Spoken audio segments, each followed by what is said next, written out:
Well, good morning, everybody. Danny and Wanda back from Deep South Homestead. Guys, it's that time of the year again. We believe that all the hard freezes are possibly gone. At least we hope so. I know today is February the 26th. I've done some research and looked into the future of March, and it looks like it might be pretty much warm. At least the first half of it's not going to be too bad. In the Deep South, that is. We're having 85-degree temperature here right now with higher heat indexes. And these trees have been in my Farmall Barn since last winter. And I have not watered them a lot because maybe once a month I give them some water, and I don't give them much, maybe 2 quarts, half a gallon per pot, and they still are in green leaves here. As a matter of fact, some of them even bloomed while they were in there, and we wasn't even really aware of it until it was too late. But these are the 2 Owari Satsumas that we have here. Last year, these things were loaded with Satsumas. They were so good. We had so many, we put juice up in the freezer to be able to last for quite some time. This one here was our orange tree. Now, this one was, a lot of y'all ask about our oranges. This is a Hamlin Sweet Orange. And guys, I'm going to tell you something. This thing actually done better in the barn than it did outside.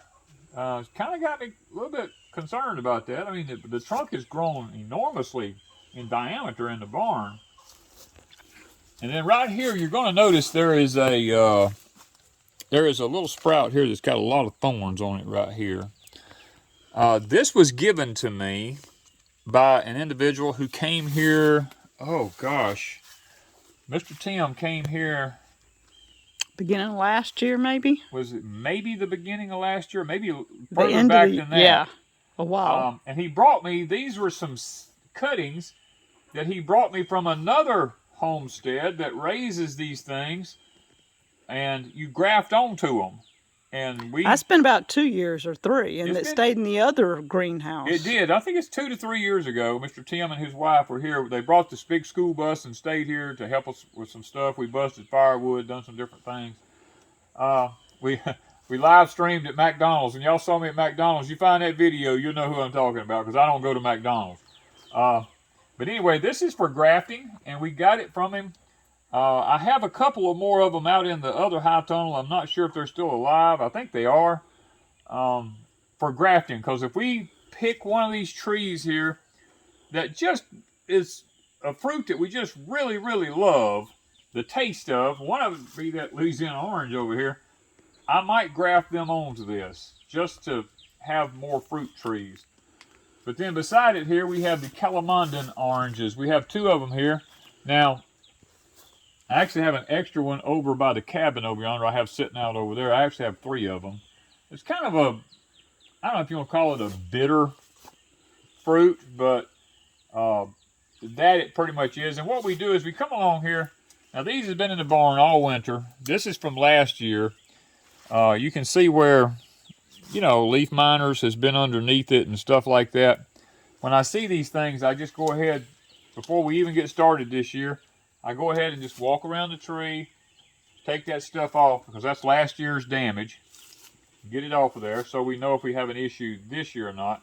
Now, what we've already been doing this morning is I've been putting some time-release fertilizer to these because they've been all winter in the barn, and all they've had is an occasional dash of urine, of my urine that I save to fertilize stuff with. Occasionally, I put a dash of my urine in each one of these, maybe a cup to each one, once every week or so. And that may be why they're still so green. I don't know. It was an experiment to see if it worked, and it did not hurt anything, that's for sure. Now, this was our Louisiana orange that we had. This tree was loaded this year. You remember we had, I don't remember, was it like 165 oranges on it or something like that? I don't know. We got a video. We got a video on it. But this tree, because in the hard freeze, we actually put blankets and quilts and tarpaulins and I piled hay all around the bottom of it and everything so that if it did freeze, I wouldn't lose the original root stock. Well, guys, no matter what I did, it did take a pretty hard hit. You can look on the ends of the limb right here, and you can see it's green out to here, but this is dead out here. And we have places on the tree that's really hard to tell what's green and what's not green, because even right in here, we have some new little growth coming out here, and all this out here looks dead. So what we're going to do, we're going to let the tree completely leaf out. And then once it completely leaves out, we'll know for sure from that point forward what's actually dead and what's not dead. Now, down close to the ground down here, we actually have, believe it or not, we actually have a bloom down here because it was covered up with hay down here. And that's, that just goes to show you what will happen. We're learning from all this. Even in the hard freeze down there with all that hay wrapped around it, it didn't hurt it. And it bloomed early. And it's blooming early this year. Now this one here behind the house, this is a tangerine. It is leafing out and actually blooming. It's got blooms all over it. Now this tree was planted from a seed by my former wife that passed away, I'm going to say probably close to 15 to 18 years ago. Last year was the first year it started bearing fruit, and guys, I never cover it. I never protect it. I never do anything to it. The freezes has not bothered it. I don't know if I may graft off of this tree because it's I think we'd graft this one. Yeah, this one's hardy. It's really hardy. I'm loving it. And I know it's more in the open on the north side of the house than all these other trees was that got bit so bad. So we'll be lesson learned. Yep. We'll be grafting from this tree because I'm looking up in the top of it up here. There's blooms all in the top of it, all on the limb down there next to the house. I see blooms all over it. I don't know if the camera can pick them up. I don't know if it can pick them up or not, but there's blooms all over that tree. Yeah. There you are right there. See all those blooms? If we don't have a hard freeze. Yep. This tree is early this year because of all the hard freezing weather we had this winter. I think everything's tricked, to be honest with you. Let's hope it don't really trick it. Hope we don't get a bad frost or freeze to hurt it. Guys, this is a tree that was given to us by a subscriber. And it smells wonderful it right smells now. really, really good. I've never actually had a pomelo. My understanding is that this is kind of a little bit maybe like a grapefruit or something. Like a small grapefruit or something. I'm not sure. It started blooming in the barn, and we were panicking that it was going to not be able to get pollinated inside the barn in there where it's so dark at all the time, and we were going to lose our bloom this year. But it looks like we were able to get it out. Now we have it under our shed back here behind the she shed here, just in case something happens. We can run in here and we can cover this little baby up because we are wanting like crazy to get this tree up and get it going. And it's making this citrus orchard here smells so good. You walk by and this is all you smell. It's all you smell out here from them few little blooms right there. It is gorgeous. We learned a lesson this year. This tree right here is a key lime. This one is a key lime. This one comes from Grow Family Network. This is one we just purchased. Now these are what's called the thornless key limes. They're tart, a little bit tart. They're awesome, but they are really, really good. The problem we had this year, they turned yellow like a lemon, and we thought, well, maybe it's the variety, maybe we didn't know. So I began to dig into it and do some research into it, and come to find out, in the Latin American countries, they learned that their key limes would turn yellow if they were exposed to too much extreme heat. So they can't market a yellow key lime. They have to have bright green key lime. So they had to do some alternating and some changing and stuff like that to be able to sell their key limes and be able to get them where they don't actually turn yellow on them. So what we done this year, last year they were over here on this side against the hot sun right in here, just hit them good.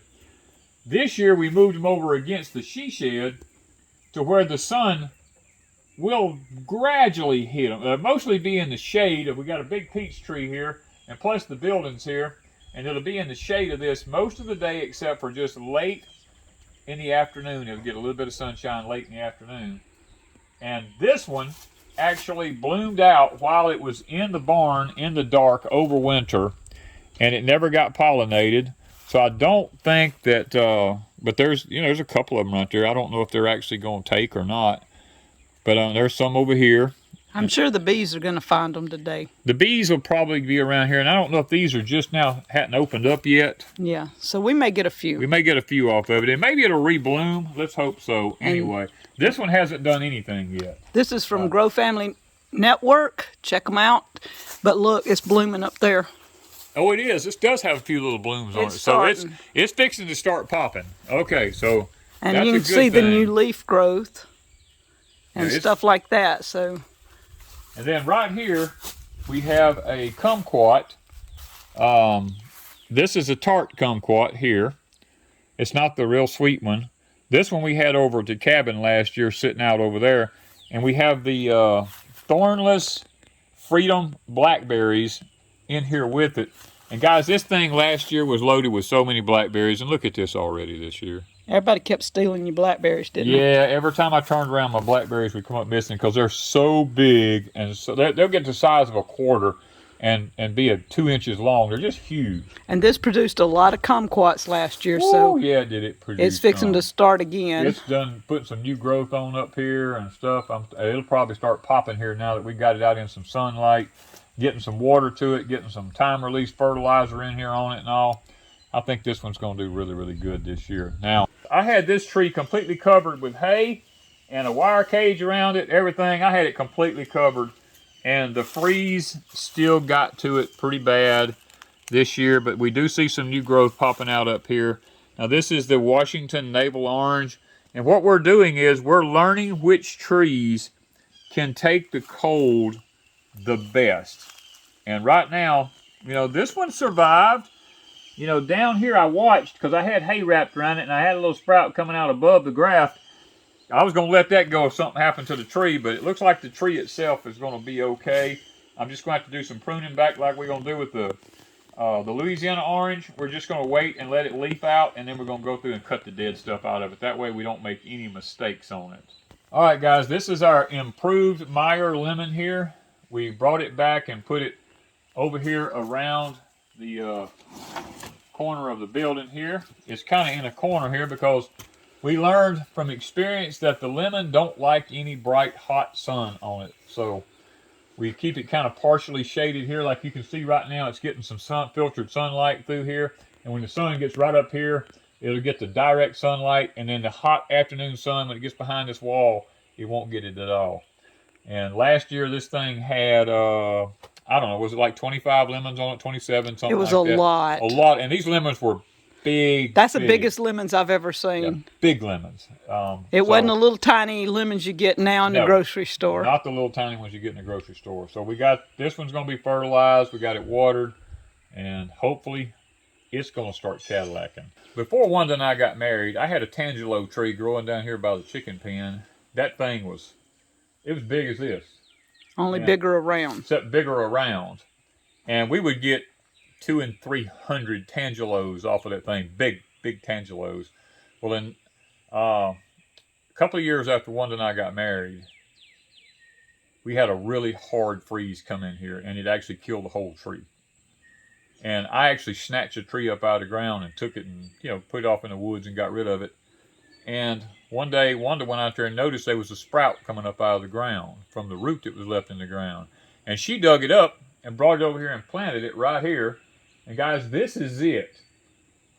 About 7 years later. 7 years later, this is it. Now, this tree was not protected from the cold, the hard, bitter freezes we had this year. It never lost its leaves. And I don't know, it bloomed a little bit last year, but we had a cold spell, knocked the blooms off. So I don't know if it's if it's an edible fruit.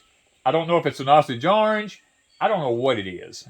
But I know that it's got new leaves coming out on it already, and it didn't lose its leaves through the hard freeze.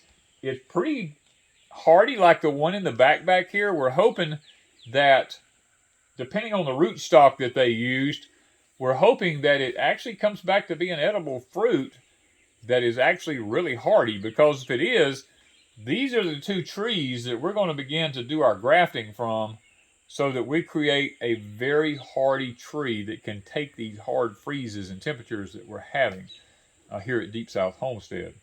So guys, I think that's all on the kind of looking at our fruit trees that we have, our citrus trees, should I say, here at Deep South Homestead, because like I said, it's that time of the year. It's time to move them all out, get them out here, get them exposed to some sun, get them used to the cool nights and warm days before they get into the, the heat of summertime. Get them kind of acclimated again, because they've been in that barn in the dark. And guys, just follow along with us and learn as we're learning about these citrus trees, because I'm going to tell you what, with the issues that the country's facing, the sicknesses that we're facing, the problems we're facing physically and all these types of things, these trees produce high amounts of vitamin C, which is very much needed for the different sicknesses that our country's facing.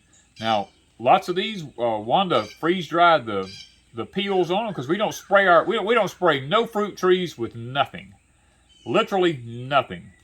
And we save our peels and stuff like that to make our own vitamin C powders with and things like that. We juice all of our fruits to be able to freeze it and put it up in the freezer.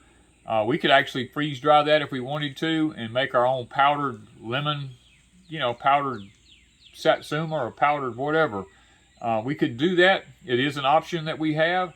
Right now, we just put it in little bottles and put it in the freezer, and we have them weekly for something to drink for breakfast in the morning. Have an occasional drink of our own citrus trees throughout the winter months to kind of keep that vitamin C going in our system. So I hope that you've enjoyed this type of video here at Deep South Homestead. If you have, give us a thumbs up, hit the like button, so that we're putting the algorithm, because YouTube does have a shadow banned right now because we speak the truth, and they don't want people speaking the truth. So guys, we love you and we appreciate you. Stay with us. Thank you from Deep South Homestead.